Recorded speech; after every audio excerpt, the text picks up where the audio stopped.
Good Gab, sponsored by Skillskin, a nonprofit organization empowering individuals with disabilities through employment.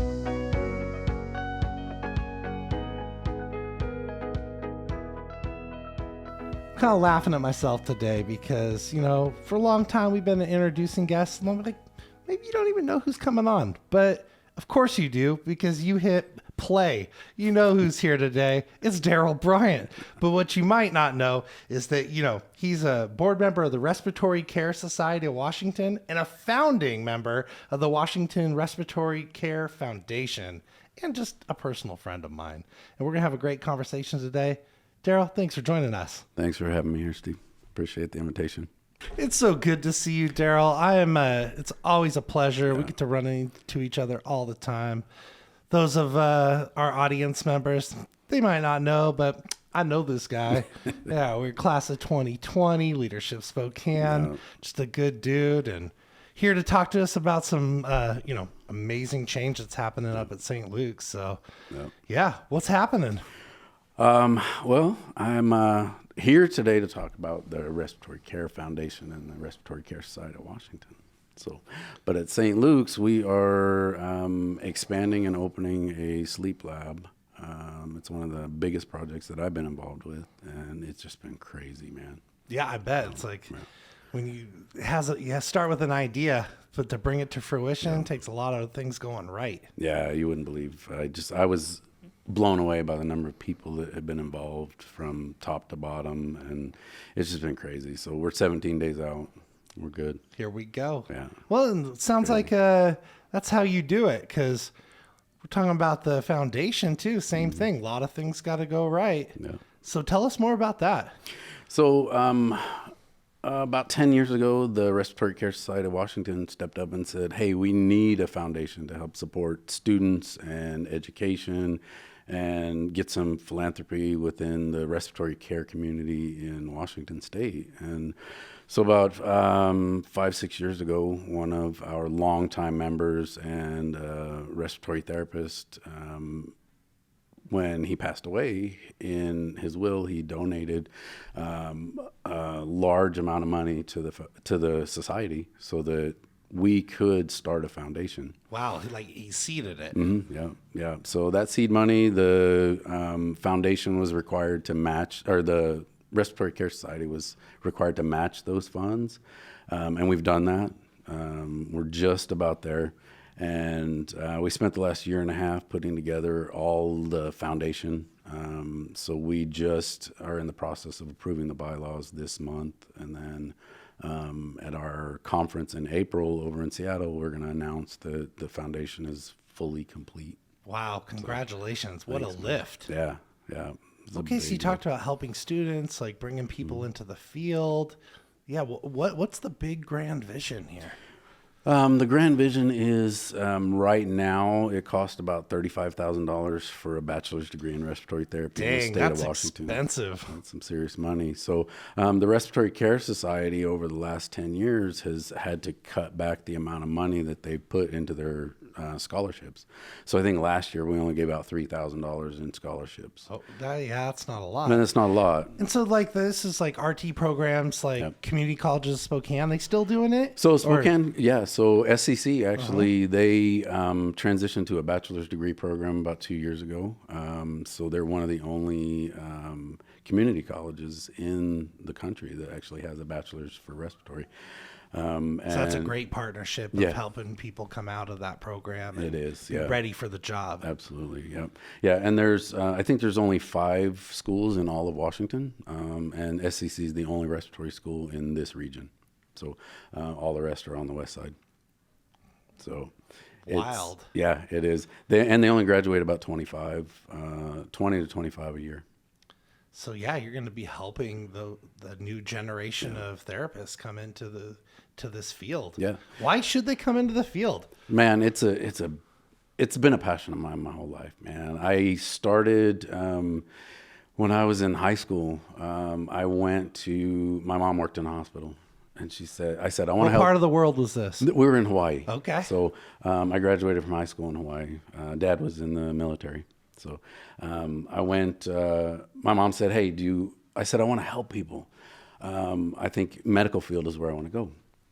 And she said, let's have you go to the hospital and meet some of the different people that work in different areas. So I went in and I met with lab. She was a lab tech. I met with lab, went to the respiratory therapy department, went to radiology, nursing.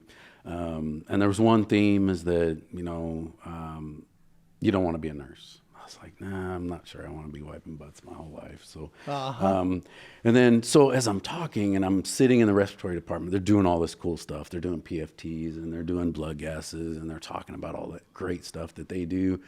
And then I was like, that's what I want to do, man. It sparked something. Absolutely, yeah. So I actually joined the military and went into the respiratory program in the military. What branch? So Army. Okay. So they have a great, at the time it was the only respiratory program in the military. All of the, any respiratory from any of the other branches, they had to come to us to do their program. So it was in San Antonio. Great program. So I couldn't beat it. I didn't have any money for college. And so at this time they're like, hey, we're going to feed you, clothe you, give you housing for 2 years and let you create a career for yourself. You're like, sign me up. And I was like, dude, this is cool, man. So yeah, when the recruiter approached me and said, here, pick any job you want because your scores on your ASVAB were high enough that you can just choose what you want. I was like, this is what I want to do. And it looks cool. So I was scared because I'd never actually worked in a hospital. I'd never had anything to do with it. And the very first day of orientation, I almost passed out because they were, they were intubating, they were nasally intubating a guy in the room that we were in. And my instructor grabbed me and pulled me aside. He said, you need to go take a breath because I almost passed out. Dude, I understand that. Like, I don't know if our listeners know, but I used to be like a salesman, sold medical devices and sold some ventilators too, little portable ones. But I was over at Kootenai County Hospital. This guy named Rich White was running that department at the time. He's like, hey, you want to see what these things really do? Yeah. And I'm like, oh yeah, sure. Saw my first intubation. I'm like, I can't even say that today, but it was shocking. Yeah, I know, Rich. Like I was like, whoa. Yeah, I know, Rich. So I feel you. Yep. Yeah. So, but you kept going. I ran the other way. Nah, I'm like, man, I kept I don't going. want to deal with this. I was like, I'm all in. I'll get it figured out. So, yeah, it was a good time for me. And a year and a half in San Antonio. That's where I met my wife. So, I mean, it's one of those things. Everything happens for a reason. So I stayed. I met her. And then, so I've spent the last 34 years in the field, and it's been a passion. I've loved every minute of it. I've worked in the NICU, I worked with, babies that were small enough to fit in my hand, and I've worked with adults that were, 100 years old. I've seen the best and the worst of healthcare. So it's been a journey. I can imagine so. Yeah. Well, just in the field itself, even the last, 4 years, coming out of COVID, like y'all were front line in that. Yeah. And I tell people all the time, dude, it took a pandemic for people to actually recognize respiratory therapists. I'm like, we walk around the hospital my entire career. It's like, hey, RT. I'm like, hey, I got a name, but now it's like, hey, Darrell, can you help me out? Well, that's interesting. I'm like, yeah. It is. It was something that it was a switch. It was really a flip. And if you go to most hospitals now, it's most of the nursing staff, most of the patients even recognize the respiratory therapist. So, I mean, even patients had called us nurses or assistants, and it was different. And then about the time COVID hit, everyone was like, oh, respiratory therapists. They got to see it because this is science. Yeah.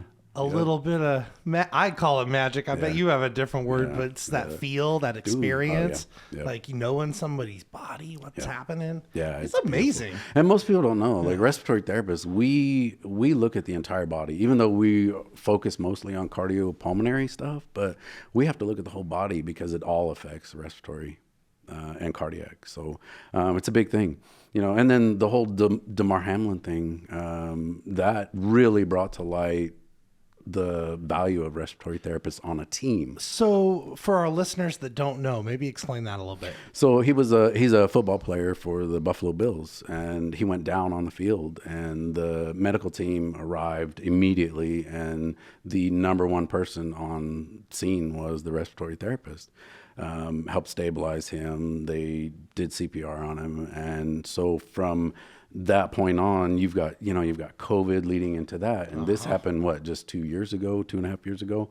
So the amount of exposure that we've had in the last 5 years has been huge. And Demar Hamlin's another one that is just another story where you just go, respiratory therapists are making their name out there. Heck yeah, that's awesome. Well, what's kept you going? I have, there's my why.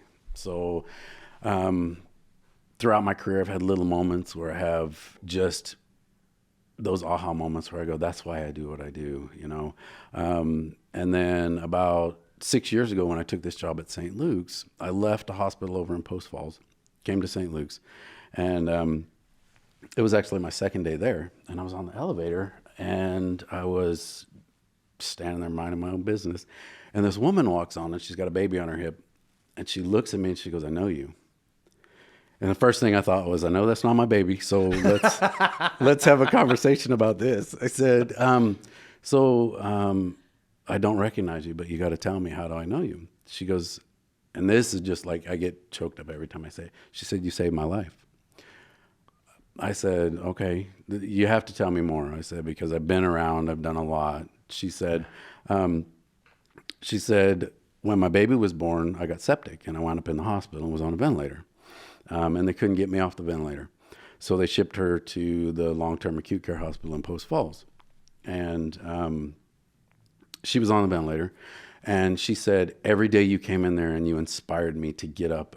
She said I was done. I wanted to quit. She was one of those.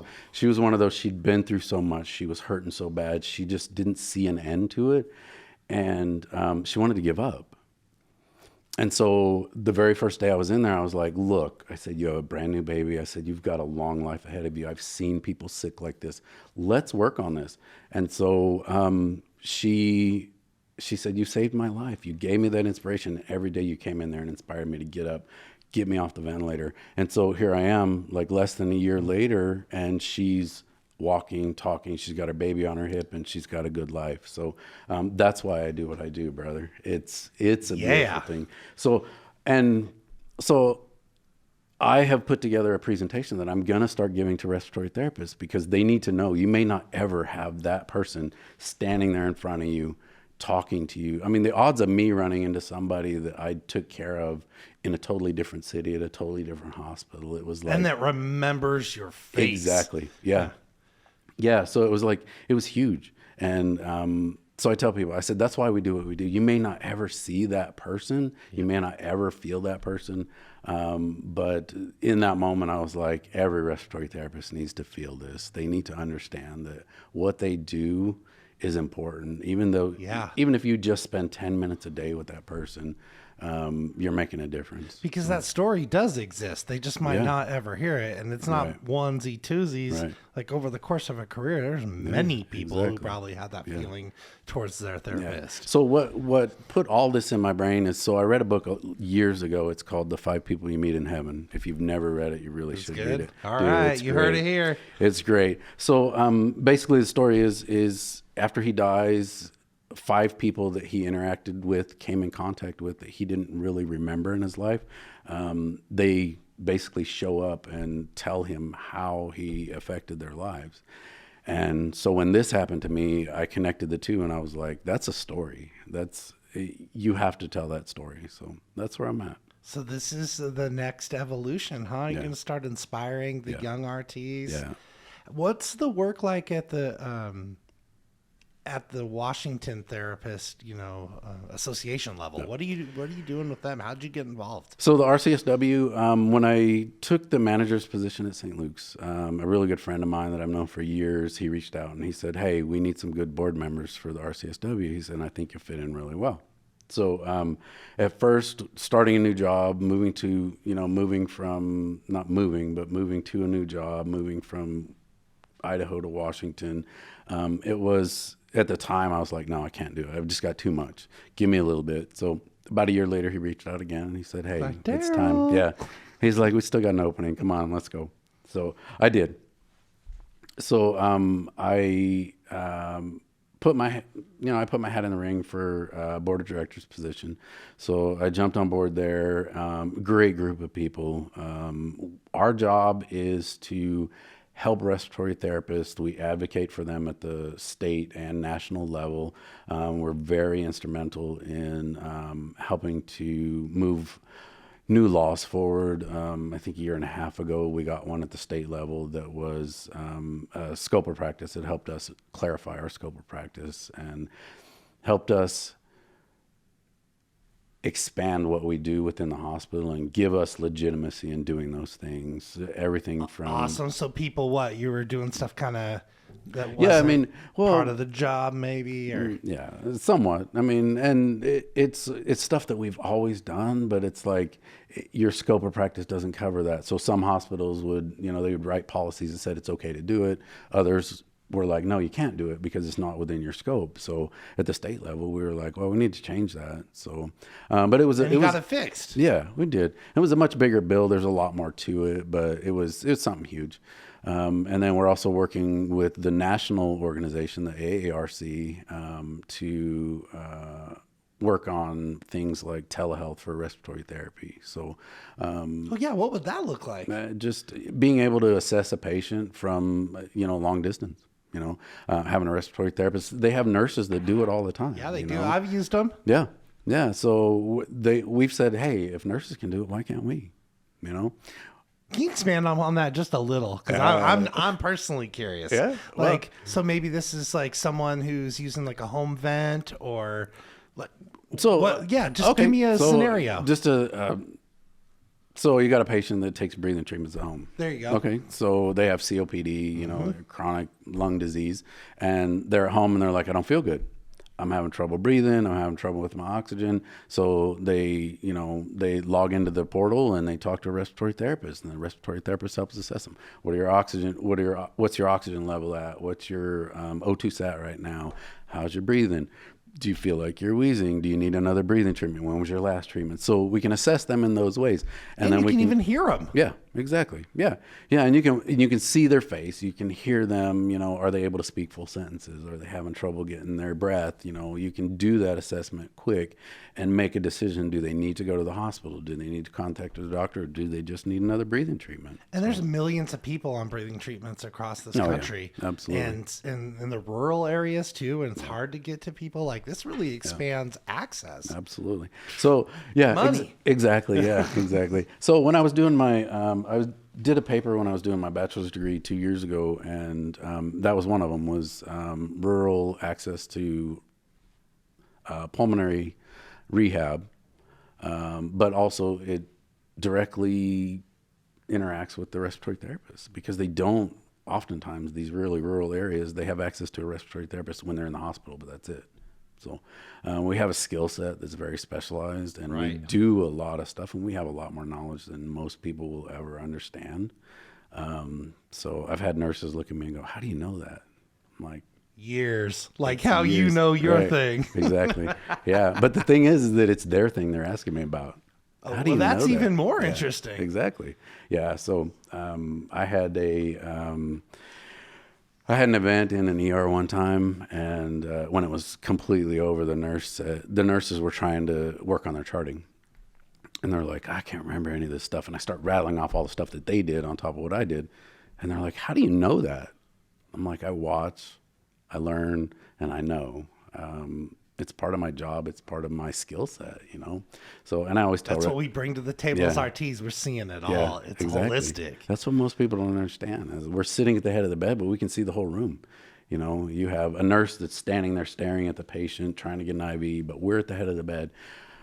I've got a patient that's intubated. I'm bagging them, but I'm watching what the nurse is doing, what the doctor's doing. I'm listening to what meds they're giving, because I know how that affects my patient's cardiac and respiratory status. So it's huge. And I tell RTs all the time, if you don't know what the other people are doing in the room, then you don't know. Huh. So, fair enough. Yeah. Well, okay. Well, speaking of that, I mean, if you're seeing everything, you're seeing everything. Yeah. So what's like self-care look like to have a 34-year career? To like, what do you got to do to just make sure that you're taking care of yourself? Yeah, so there are times when just like anyone, the stresses of life get to you. So for me, I have to disconnect from work completely. So when I was a very young respiratory therapist, my very first event was I worked at a children's hospital.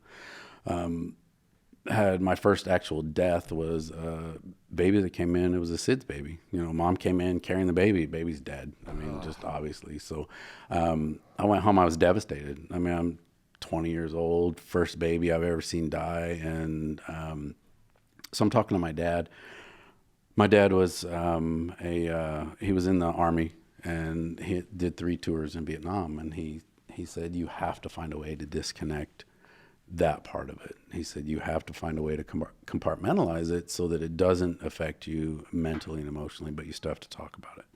So over the years, I found ways to, when I walk out the door from work, I leave work at work. So yeah, there's some emotion that still lingers, but I've had a good support system. My wife, I talked to her about a lot of stuff. I've had friends that I talked to about a lot of stuff. And then I found things that help me to completely disconnect from all of that stuff. So right now it's video games. So like if I have downtime and I need to decompress, I'll just log in, and I have a group of friends online from all over the world that I play video games with. Yeah, it just takes you to another place. Yeah, it takes me to another place. That's incredible that your dad gave you that advice so young. I wonder, I imagine as time goes on, humans, we're getting better at talking about this stuff. So just in the RT world in general, I mean, is that addressed in school, or is it kind of one of the, okay. It is now. So it's not something that was ever addressed, but now it's required in most of the programs. And once you get into a job, there's a lot of resources. Like at my job, there's a lot of resources for the mental and emotional support. So as a manager, I pass those on to my RTs. I'm like, okay, if you even feel stressed a little bit, you need to reach out to somebody. If you don't have a person that you can talk to about it, then we have counselors. There's a lot of free resources, and then there's, other resources that are covered by your insurance, but you need to find that. So I mentor a couple of nursing leaders, and I've told them the same thing. I said, you need to have that person that you can talk to about work, about what's affecting you, how it's affecting you, and be able to let go of that eventually. So I give that same advice to all my RTs. Sage advice, man. Yeah. It's incredible. Yeah. Well, what is kind of like that vision of the, I want to go back to the foundation a little bit, because we kind of danced around a little bit about what you're going to be working on, but what's that big thing? Like, where do you want to make that impact outside of just, supporting kids, or not kids, but people entering in the workforce? Yeah. It's twofold. So the foundation, supporting them in their education, but helping to decrease the financial burden on as many students as we can. And then at the same time, bringing them in and exposing them to the RCSW. So getting them involved in the respiratory community, and we're such a small community, Yeah, you were saying off camera, like 3,000 people? Yeah, there's only just over 3,000 licensed respiratory therapists in the state of Washington, and over 1,000 of those are out of state. So some live in Idaho, Oregon, so the bordering states. But then you also have travelers that come in; they have to get out of state licenses. But but only about 27% of all RTs are members of the RCSW. So that's a very small number when you think about it. So we want to drive people into the RCSW, because that's where we get our support. That's how you get. The more members you have, the more ability you have to have a say at the state level. Yeah. And then we're also helping to grow the national organization so that we can have more of a say at the national level. So we are one of the most well-off and best-run organizations for respiratory care, state organizations in the country. Well, I believe that, There's a few especially others. with you part of it, man. Yeah. It's good stuff, man. Well, I gotta say, it's always nice to be talking to friends. Yeah. That's for sure. And Darrell's that. Like, Yeah. Darrell, anything else? Any parting thoughts for our guests today? Or excuse me, our listeners? But you might be our guest. I don't know. Might be. Yeah, who knows? It's just like they're sitting here in We're the living friends. room You with us. just, Yeah, you exactly. watching. Yeah, exactly. Well, I mean, just supporting the foundation. That's how we're going to grow, and that's how we're going to be able to make a difference in the respiratory community and the community in general. The better funded the foundation is, the better we can support education, not only to the community, but to the respiratory therapists. So there's a lot of crossover between the RCSW and the foundation itself. A lot of the founding board members came from the RCSW, and I still sit on both boards. So most of us either sit on the board or we support both in one way or another. So it's as you go through your day, if you think about it, making a donation to the foundation is something huge. And you can go to our website. It's WRCF.org. Easy. Yeah, buddy. You heard it here. This speaks to you. Yeah. Get involved. Darrell, thanks for joining us today. Thanks, brother. I appreciate you having me.